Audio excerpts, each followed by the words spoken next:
யாருக்கெல்லாம் மர வழிபாடு ரொம்ப நல்ல ஒரு ஒரு இதை கொடுக்கும், ஸ்ட்ரென்த்தை கொடுக்கும் அப்படின்னா, 4ஆம் இடத்துல ஒரு நீசமான கிரகம் இருக்குது, 4ஆம் இடம் பலவீனமாக இருக்குது அப்படின்னா, அவங்க போய் மரத்தை கும்பிட்டாங்கன்னா டக்குன்னு ரிலீஸ் ஆகிட்டு வெளியில் வந்துடலாம் அந்த பிரச்சனையிலேருந்து. என்ன பிரச்சனை வேணாலும் இருக்கட்டும். இப்படி ஒவ்வொருத்தவங்களுக்கும் ஒரு ஒரு மரம் வந்து ஃபேவரிசம் பண்ணுவோம். ஆமாம், 27 நட்சத்திரத்துக்கும் ஆளுக்கு ஒரு மரம் இருக்குது. அந்த மரம் அவங்க போய் நிற்கும் போது அந்த மரம் ஆசீர்வாதம் பண்ணும். அது ஒரு என்ன சொல்கிறது, நல்ல வாழ்ந்த மரங்கள். அது ஒரு பெரியவங்க மாதிரி, வீட்டு பெரியவங்க மாதிரி.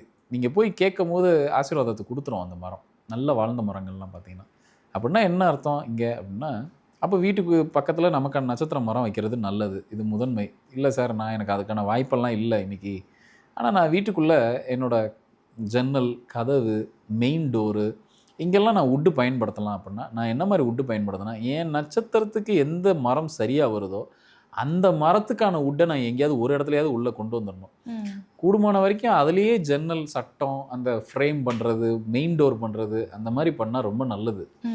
இல்லை எனக்கு அதுக்கெல்லாம் வாய்ப்பு இல்லை அப்படின்னா, அட்லீஸ்ட்டு இப்போ நம்ம தேக்கு மரத்தில் மெயின் டோர் செய்கிறோன்னா, உங்கள் மரத்தை அட்லீஸ்ட் அதில் ஒரு பிரான்ச்சாவது உள்ளே சேர்த்துடுறது நல்லது. ஒரு சின்ன பார்ட்டாவது, ஒரு சட்டமாவது அது உள்ளே சேர்த்துடுறது நல்லது.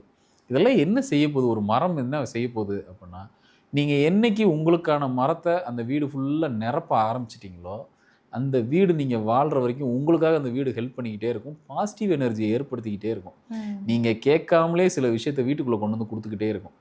நீங்கள் இதை எப்படி பார்க்கலாம் அப்படின்னா, யாரெல்லாம் இந்த மாதிரி பயன்படுத்தியிருக்காங்களோ வீட்டுக்குள்ளே, தனக்கான நட்சத்திர மரத்தில் வரக்கூடிய அந்த வுட்டை வந்து யாரெல்லாம் பயன்படுத்தியிருக்காங்களோ அவங்க தான் அவங்களோட பையனுக்கோ அவங்க பேரனுக்கோ அந்த வீட்டை கொடுத்துட்டு போவாங்க. சில பேர் வீடை கட்டுவாங்க, ஆசாசையாக கட்டுவாங்க, நடுவில் ஏதோ ஒரு பொருளாதார சரிவு ஏற்பட்டு அந்த வீடை விற்றுட்டு போயிடுவாங்க. அந்த ப்ராப்பர்ட்டி அடுத்த ஒரு ஜென்ரேஷனுக்கு போய் சேராது. நீங்கள் நிச்சயமாக ஒரு பெரிய ஒரு ரொம்ப நாளைக்கு நீண்ட காலத்துக்கு அந்த ப்ராப்பர்ட்டி உங்கள் கையில் நிற்கணும், அந்த ப்ராப்பர்ட்டியோட வேல்யூவை நீங்கள் அனுபவிக்கணும், உங்கள் பேர பசங்க அனுபவிக்கணும்னு நீங்கள் நினச்சிங்கன்னா, இப்படி செஞ்சிங்கன்னா அந்த ப்ராப்பர்ட்டியோட முழுமையாக நீங்கள் அனுபவிக்கலாம், அந்த ப்ராப்பர்ட்டியோட தன்மையை.